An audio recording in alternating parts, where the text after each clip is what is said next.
राम राम जी। कैसे हैं आप सब। तो आज हम लोग जो है आपको एक किताब पढ़ के सुनाएंगे। किताब तो नहीं, मतलब उसमें से एक चैप्टर पढ़ के सुनाएंगे। और ये कुछ कंसेप्ट ऐसा है कि क्योंकि बुक इंग्लिश में है और इसको मैं इंग्लिश में पढ़ूंगा और फिर अपनी लैंग्वेज यानी कि जो हमारी लोकल लैंग्वेज है उसमें मैं ट्रांसलेट करूँगा। और जैसे कि मैं बता सकता हूँ कि बुक का नाम है the old man and his God और ये लिखी गई है सुधा मूर्ति के द्वारा। तो जो सबसे पहला चैप्टर है हम उसी से स्टार्ट करते हैं, उसी को आज हम पढ़ेंगे। मैं पहले इंग्लिश में पढ़ूंगा और फिर उसको जो है अपनी भाषा में हम लोग ट्रांसपोर्ट करते हैं। बुक का नाम है the old man and his God और पहले चैप्टर का नाम भी the old man and his God है। तो मैं पढ़ना शुरू करता हूँ। A few years back, I was traveling in the Thanjavur district of Tamil Nadu. It was getting dark and due to a depression over the Bay of Bengal, it was raining heavily. तो सुधा मूर्ति जो हैं इसमें लिख रही हैं कि कुछ साल पहले वो जो है तमिलनाडु के एक थंजावुर डिस्ट्रिक्ट में ट्रैवल कर रही थी और उस दिन बहुत रात हो रही थी और जो बंगाल की खाड़ी है वहाँ पे कोई साइक्लोन बनने वाला था या फिर बन रहा था, जिसकी वजह से बहुत जल्दी रात हो गई थी और बहुत तेज बारिश हो रही थी। The road was overflowing with water and my driver stop the car near a village.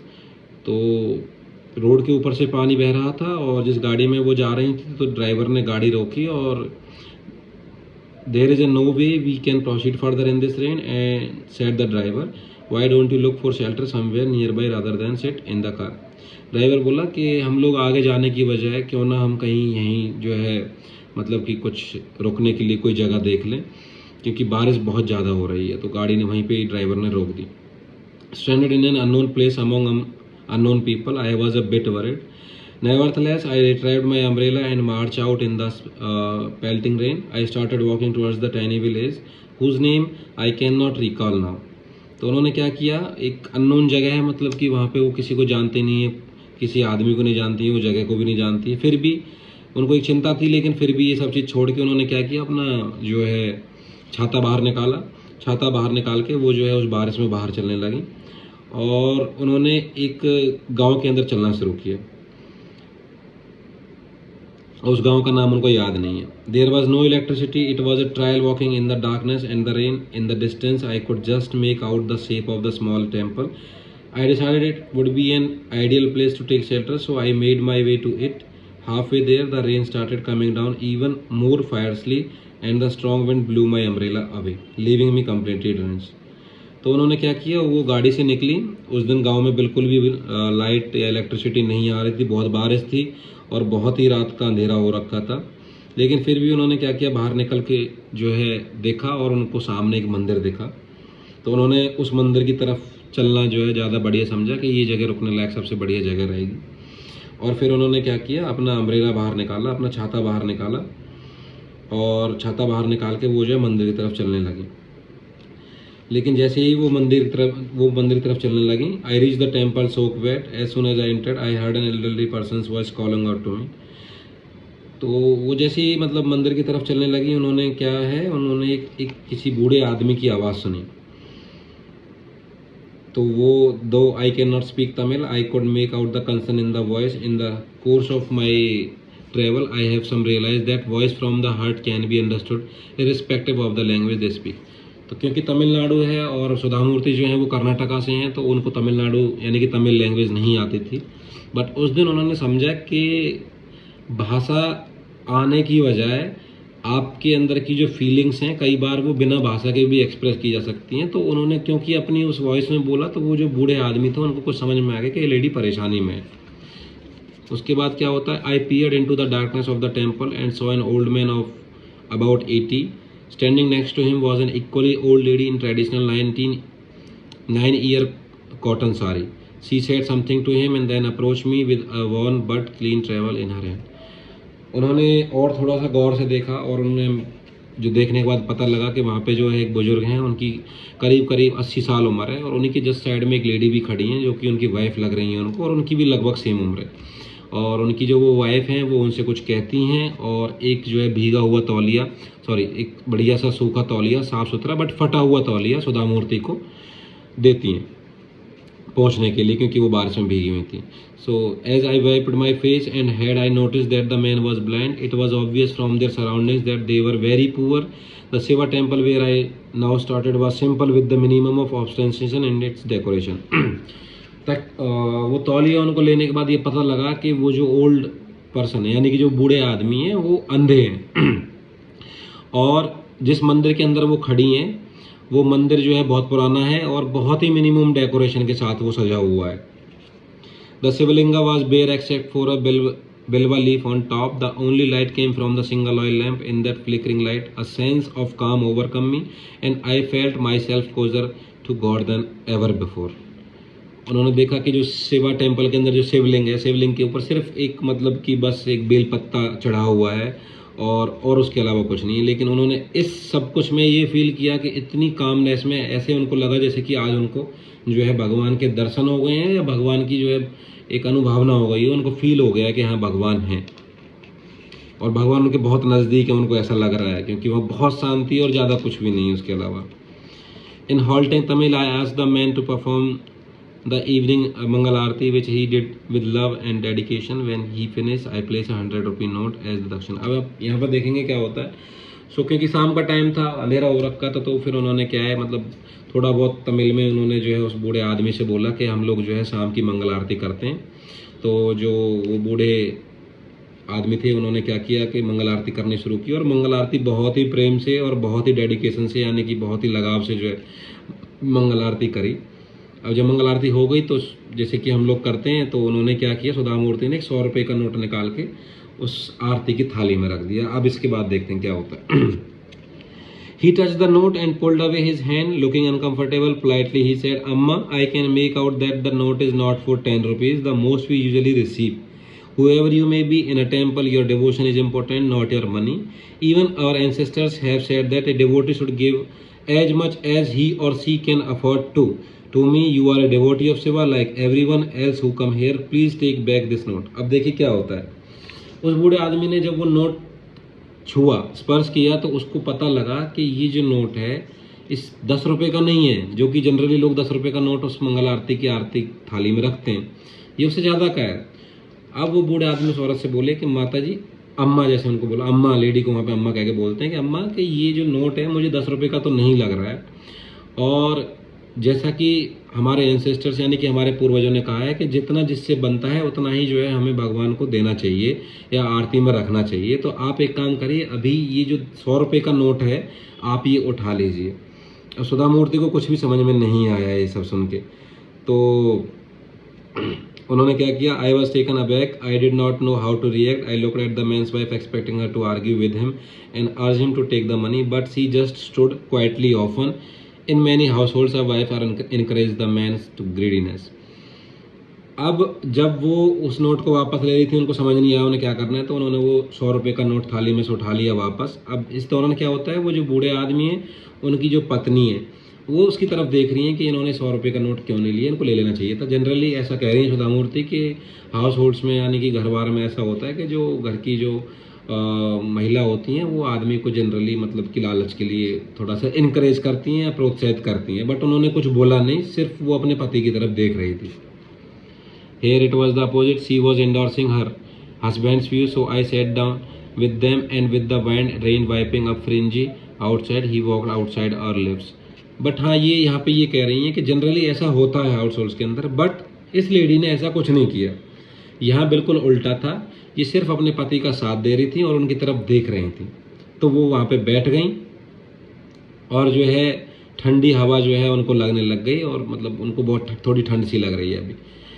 I asked them about themselves, their life in the village temple and whether they had anyone to look after. अब सुधा मूर्ति उनसे बातचीत कर रही हैं, उनसे पूछ रही हैं कि गांव की लाइफ कैसी होती है, कैसा यहाँ का जीवन यापन है. और अब आप लोग बूढ़े हो गए तो आपको देखने के लिए आप लोग अकेले हैं यहाँ पे, या फिर आपको कोई और भी है, मतलब आपका कोई बच्चा है कि जो आपको देखता हो, आपकी देखभाल करता हो. Finally I said, both of you are old, you don't have any children to look after your every needs. In old age, one require more medicines than groceries. This village is far from any of the town's district. Can I suggest something to you? अब क्योंकि उन बातचीत करने के बाद उनको पता लग गया कि भाई इनके जो है बच्चे नहीं है, ऐसा कुछ यहाँ पे जो इनका जो है देखभाल कर रहे हैं. तो उन्होंने कहा कि बुढ़ापे के अंदर जो है लोगों को ग्रॉसरीज यानी कि घर के सामान की जगह पे दवाइयों की ज़्यादा ज़रूरत होती है। तो अब सुधा मूर्ति उनको जो है देख रही हैं कि यहाँ पे आसपास भी कोई ऐसा कोई हॉस्पिटल नहीं है, कोई शहर नहीं है जहाँ पे जाके ये लोग दिखा सकें। तो वो कह रही हैं उनसे कि मैं आपको कुछ जो है सुझाव दे सकती हूँ। At that time we had started an old age pension scheme and I thought look at their worn out but clean clothes, they would be the ideal candidate for it. This time the wife spoke up, please do tell child. I will spend you some money.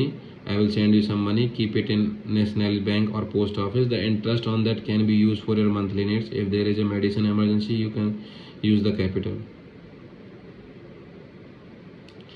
अब क्या होता है कि सुधा मूर्ति ने उस time पे कोई मतलब उन्होंने अपने एनजीओ में कोई ओल्ड एज पेंशन स्टार्ट की थी, तो वो उनको ये सुझाव देने लग जाते हैं कि हमने जो है अभी एक ओल्ड एज पेंशन स्टार्ट की है, तो मैं जो है कुछ एक अमाउंट जो है पोस्ट ऑफिस में जमा करा दूंगी और उस पैसे का जो ब्याज आएगा उससे आप लोग जो है अपना जो है खाना पीना चला सकते हैं और अपना काम चला सकते हैं। और अगर कभी इन केस आपको हॉस्पिटल जाने की ज़रूरत पड़ गई या कोई बड़ा इलाज कराने की ज़रूरत पड़ गई, तो यानी कि वो जो मूल है, यानी कि जो कैपिटल मनी है, जो मूल पैसा है, आप उसको निकाल के अपना इलाज करा सकते हैं। अब इस केस में क्या होता है, वो जो लेडी है उस बूढ़े आदमी की, वो उनको बोलती हैं कि अब आप कुछ बताइए इस बारे में। The old man smiled on hearing my words and his face lit up brighter than the lamp. अब वो बूढ़ा आदमी क्या करता है, क्योंकि उनकी पत्नी कह रही है आप बोलिए कुछ, तो वो हंसता है और हंस के जो है उसका जो चेहरा है, मतलब कि जो लैंप है यानी कि जो वहाँ पे दिया जला हुआ है, उससे ज़्यादा उस आदमी का जो चेहरा चमक रहा है फिलहाल। You should much younger than us, you are still foolish, why do you I need money in the great old age. Lord Shiva is also known Vednathan, he is the Mahavedya or a great doctor. The village we live in, the many kind people, I perform the puja and they give me rice in return. If either of us unwell, the local doctors give us medicine. Our wants are very few, why should I accept money from an unknown person? If I keep this money in the bank like you are telling me to, someone will come to know and may harass us. अब देखो वो बूढ़े आदमी क्या कह रहे हैं यहाँ पे, वो ये कह रहे हैं कि आप हम लोगों से जवान यहाँ पे लग रही हैं, लेकिन आप इतने बेवकूफ़ कैसे हो सकती हैं, how you can be still foolish. वो ये कह रहे हैं कि मुझे पहली बात तो हम दोनों को इतनी ओल्ड एज में यानी कि हमें इतनी उम्र में इस पैसे की क्या ज़रूरत है, और दूसरा हम क्योंकि भगवान शिव के जो है डिवोटी हैं, यानी कि भगवान शिव को हम पूजते हैं, और भगवान शिव जो हैं वो जो है वैद्यनाथन कहा जाता है, मतलब वैद्यनाथ कहा जाता है उनको, और वो सबसे बड़े वैद्यनाथ हैं, यानी कि वो कह रहे हैं वो ही इज़ द महावैद्य, मतलब उनसे बड़ा कोई वैद्य नहीं है। और जब हम उनके ही मंदिर में रह रहे हैं तो हमें इस ओल्ड एज में आपके पैसों की ज़रूरत क्या पड़ती है। जब मैं पूजा करता हूँ तो गांव के लोग मुझे मतलब कि पूजा के बदले थोड़े से चावल दे के जाते हैं, जिससे हमारा खाने पीने का काम चल जाता है। और अगर कभी कोई थोड़ी बहुत हमारी तबीयत ख़राब हो जाती है तो गाँव का जो लोकल डॉक्टर है वो हमें मेडिसिन दे जाता है। तो मैं इस उम्र में आपके पैसे क्यों रखूँ। अगर मैं आपके पैसे ले लेता हूँ, मैं लोगों को पता लग जाता है कि मेरे पास बैंक में कुछ पैसे हैं, तो कोई आदमी आएगा और मुझे और मेरी पत्नी को परेशान करेगा क्योंकि मेरे पास पैसे होंगे। बहुत बड़ी बात कही है उन्होंने ये वैसे। Why should I take on these worries? You are a kind person to offer help to unknown old people, but we are content. Let us live as we always have. We don't need anything more.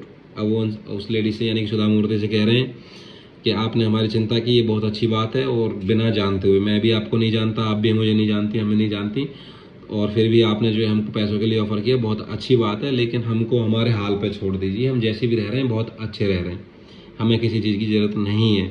मतलब उनको नहीं लगता कि उन्हें किसी चीज़ की ज़रूरत है। Just then the electricity came back and a bright light lit up the temple. For the first time I saw the couple properly. I could clearly see the peace and happiness on their faces. अब ये सब जब बातचीत हो रही थी तुरंत जो है लाइट आ गई और जो है मतलब कि एक बल्ब जला वहाँ पे। अब इतनी देर सुधा मूर्ति की बात करने के बाद उसने पहली बार उन दोनों को, यानी कि वो जो बूढ़े आदमी और जो औरत है वहाँ पे, उनको पहली बार पूरे तरीके से देखा। They were the first people I met who refused help in spite of their obvious need. I did not agree with everything he did just said, but it was clear to me that his contentment had brought him peace. Such an attitude may not let you progress fast, but after a certain period in life it is required. अब सुधा मूर्ति इनकी सारी बातों से तो जो है सहमत नहीं थी, लेकिन फिर भी उसको ये लगा कि ये लोगों का जो एटीट्यूड है ये इनको जो है बहुत ही शांत रखता है और इसी से ये जो है बहुत अच्छे रहते हैं। अब सुधा मूर्ति क्योंकि बात से सहमत, लेकिन बट वो ये कह रही हैं कि फिर भी मैंने पहली बार ऐसे किसी व्यक्ति को देखा जिनको जरूरत है और वो पैसे नहीं ले रहा है। लेकिन ऐसा होता है जनरली कि लाइफ में एक एज ऐसी आती है या फिर एक टाइम ऐसा आता है कि जब ये चीज़ ज़्यादा ज़रूरी हो जाती है इन पैसों से, उसको ऐसा फील हो रहा है फ़िलहाल। सच एन एटीट्यूड में not let you progress fast, ऐसा जो ये जो एटीट्यूड है मे बी शायद जो है आपको फास्ट प्रोसेस ना करने दे, बट एक टाइम के बाद आपको इसकी ज़रूरत होती है। Perhaps this world with its many stress and strains has much to learn from an old couple in an forgettable corner of the India। बस अब वो ये कह रही हैं कि शायद इन बूढ़े लोगों से जो है बहुत कुछ सीखने की ज़रूरत है, जो कि किस देश के एक बहुत छोटे से किसी कोने में जाके रह रहे हैं। और आज सुधा मूर्ति को बहुत ही एक मतलब अलग लोग मिले और कुछ एक उन्होंने चीज़ सीखी है। सीखने का मतलब यही है कि अब आप इस सबका अपना अपना माइंड सेट है, जैसे कि ये भी सारी बातों से सहमत नहीं है, लेकिन फिर भी उनको लगा कि हाँ एक टाइम बाद पैसे की ज़रूरत नहीं होती है, मतलब आप कह सकते हैं डिवोशन, डेडिकेशन, कंटेनमेंट, मतलब कि भगवान के प्रति भावना जो है ज़्यादा मैटर करती है। तो ये चैप्टर का अगर मैं सार कहूँ तो मतलब इसका मॉरल यही हो सकता है कि मतलब पैसा सब कुछ नहीं होता है, हमेशा तो नहीं होता है, एक टाइम होता है हर चीज़ का, और एक टाइम के बाद पैसे की कोई वैल्यू भी नहीं रहती है। तो आज का ये चैप्टर था हमारा, कैसा लगा आपको कमेंट सेक्शन में बताएं, लाइक करें, सब्सक्राइब करें, शेयर करें। Thank you so much.